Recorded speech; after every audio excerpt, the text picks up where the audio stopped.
లలితా సహస్రనామ స్తోత్రం ధ్యానం. అరుణాం కరుణాంతరంగితాక్షీం ధృతపాశాంకుశపుష్పబాణచాపాం అణిమాదిభిరావృతాం మయూకైః అహమిత్యేవ విభావయే భవానీం. ధ్యాయేత్ పద్మాసనస్తాం వికసితవదనాం పద్మపత్రాయతాక్షీం. హేమాభాం పీతవస్త్రాం కరకలితలసద్ధేమపద్మాం వరాంగీం. సర్వాలంకారయుక్తాం సతతమభయదాం భక్తనమ్రాం భవానీం. శ్రీవిద్యాం శాంతమూర్తిం సకలసురనుతాం సర్వసంపత్ప్రదాత్రీం. సకుంకుమా విలేపనామళికచుంబికస్తూరికాం సమందహసితేక్షణాం ససరచాపపాశాంకుశాం. అశేషజనమోహినీ మరుణమాల్యభూషోజ్వలాం జపాకుసుమభాసురాం జపవిధౌ స్మరేదంబికాం. 23వ శ్లోకం. మహాపద్మాటవీ సంస్థా కదంబవనవాసిని సుధాసాగర మధ్యస్థ కామాక్షి కామదాయిని. మహాపద్మాటవీ సంస్థ. మహాపద్మ అంటే పద్మములు, అటవీ సంస్థ అడవినందు ఉన్నటువంటిది. మహాపద్మాటవీ సంస్థ అంటే గొప్పవైనటువంటి పద్మములు ఉన్న అడవినందు ఉన్నటువంటిది అని అర్థం అన్నమాట. దేవి యొక్క నివాస స్థలమునందు అసాధారణముగా అంటే సాధారణంగా అన్ని చోట్ల ఉండే పద్మాలైతే ఇక్కడ లేవంటండి. అసాధారణముగా అంటే బాగా రేర్గా ఉండేటువంటి పద్మములు ఉన్నాయంట. అటువంటి పద్మములు ఉండుట చేత ఆ ప్రదేశమును అడవిని మైమరపిస్తున్నది. అటువంటి అడవినందు దేవి ఉన్నది కాబట్టి మహాపద్మాటవీ సంస్థ అని స్తుతిస్తున్నాము. తరువాత నామము కదంబ వనవాసిని. ఈ నామమందు అమ్మవారి యొక్క గృహమునకు చుట్టుపక్కల ఉన్న పరిసర ప్రాంతములను వర్ణిస్తున్నారు. ఈ నామమందు శ్రీదేవి నిజ గృహము యొక్క పరిసరములను అంటే మేరు పర్వతము మధ్యన చింతామణులతో నిర్మించబడినటువంటి ఆ శ్రీదేవి యొక్క గృహమునకు చుట్టూరా కదంబ వృక్షముల వనము ఉన్నదంట. ఆ కదంబ వృక్ష వనమునందు నివసించినట్టిది కనుకనే ఆ జగన్మాతను కదంబ వనవాసిని అని స్తుతిస్తున్నాము. తరువాత నామం సుధాసాగర మధ్యస్థ. సుధా అంటే అమృతం, సాగర అంటే సముద్రం, మధ్యస్థ అంటే మధ్యలో. సుధా సాగర మధ్యస్థ. ఈ బ్రహ్మాండమునందు ఊర్ధ్వభాగమున ఉన్నదే సుధ అంటే అమృత సాగరము. దాని మధ్యస్థానమందున లోకైక జనని అయిన ఆ శ్రీదేవి ఆ జగన్మాత నివసిస్తున్నది. అందుకనే ఆ శ్రీదేవిని సుధాసాగర మధ్యస్థ అని స్తుతిస్తున్నాము. తర్వాత నామం కామాక్షి. కామాక్షి అంటే అక్షి అంటే కన్నులు. కామాక్షి అంటే చక్కనైన కన్నులను కలిగినది అని సాధారణమైన భావం. కానీ సతతము సకల జనుల కామములను అంటే కోరికలను హరించునది అని ఈ నామములో విశేష భావముతో ఇక్కడ అమ్మవారిని కామాక్షి అంటే జనుల అందరి యొక్క కామములను కోరికలను హరించునది ఆ జగన్మాత. అందుకే ఆ జగన్మాతను కామాక్షి అని స్తుతిస్తున్నాము.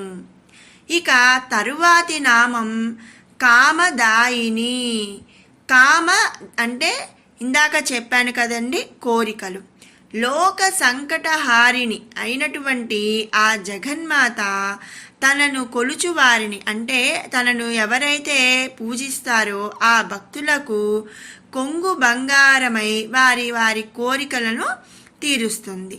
ఈ నామమందు అట్టి కోరికలను ఎల్లరులకు శ్రీదేవి మాత్రమే ఇచ్చును. అందుకనే ఆమెను కామదాయిని అంటే కోరికలను తీర్చేది అని స్తుతిస్తున్నాము.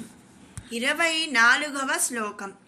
దేవర్షిగణ సంఘాత స్తూయమానాత్మ వైభవ బండాసురవధోద్యుక్త శక్తిసేనా సమన్విత. ఈ నామములో అమ్మవారి యొక్క వైభవమును వర్ణిస్తున్నారు. దేవర్షి ఘన సంఘాత అంటే దేవర్షులు ఋషులు గణముల చేత కూడా స్తూయమానాత్మ వైభవ స్తుతించబడినట్టి వైభవము కలిగినది ఆ దేవదేవి అని దీని అర్థం అన్నమాట.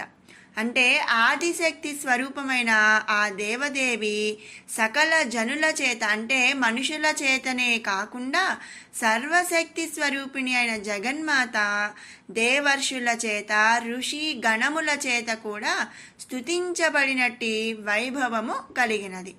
లోక కంటకములు అంటే లోకానికి రాక్షసులు ఉంటారు కదండి, వాళ్ళని సంహారము తమకు అనితర సాధ్యమైనప్పుడు అంటే ఇక వాళ్ళ చేయి దాటిపోయినప్పుడు ఆ దేవర్షులు అలాగే ఋషులు గణములు కూడా ఆ కార్యాన్ని సాధించటం కోసం ఆ జగన్మాతను స్తుతించిరి అని విశేష భావముతో ఈ నామమందు దేవిని దేవర్షి గణ సంఘాత స్తూయమానాత్మ వైభవ అని స్తుతిస్తున్నారు. తర్వాత నామం బండాసుర వధోద్యుక్త శక్తిసేనా సమన్విత. బండాసుర అంటే బండు అనే ఒక అసురుడు, వధోద్యుక్త అతనిని సంహరించటానికి శక్తిసేనా సమన్విత అంటే స్త్రీ సేనలతో కూడి ఉంది అని ఈ నామంలో తెలుపుతున్నారు. సకల శక్తి సంపన్నురాలైన శ్రీదేవి బండుడనే అసురుడిని అంటే రాక్షసుడిని సంహరించుటకు స్త్రీ సేనలతో కూడి ఉన్నది అని అమ్మవారిని బండాసుర వధోద్యుక్త శక్తిసేనా సమన్విత అని స్తుతిస్తున్నాము. ఇప్పుడు 21 నుంచి 24 శ్లోకాల వరకు 2 సార్లు పారాయణ చేద్దాం. సర్వారుణనవధ్యాంగి సర్వాభరణభూషిత శివకామేశ్వరాంకస్త శివా స్వాధీన వల్లభ సుమేరుమధ్య శృంగస్థ శ్రీమన్నగరనాయిక చింతామణి గృహాంతస్థ పంచబ్రహ్మాసనస్థిత మహాపద్మాటవీ సంస్థ కదంబవనవాసిని సుధాసాగర మధ్యస్థ కామాక్షి కామదాయిని దేవర్షిగణ సంగూత స్తూయమానాత్మ వైభవ బండాసురవధోద్యుక్త శక్తిసేనా సమన్విత. మరొక మారు పారాయణ చేద్దాం. సర్వారుణనవధ్యాంగి సర్వాభరణభూషిత శివకామేశ్వరాంకస్థ శివా స్వాధీన వల్లభ సుమేరుమధ్య శృంగస్థ శ్రీమన్నగరనాయిక చింతామణి గృహాంతస్థ పంచబ్రహ్మాసనస్థిత మహాపద్మాటవీ సంస్థ కదంబవనవాసిని సుధాసాగర మధ్యస్థ కామాక్షి కామదాయిని దేవర్షిగణ సంగూత స్తూయమానాత్మ వైభవ బండాసురవధోద్యుక్త శక్తిసేనా సమన్విత. ఓం శ్రీమాత్రే నమః.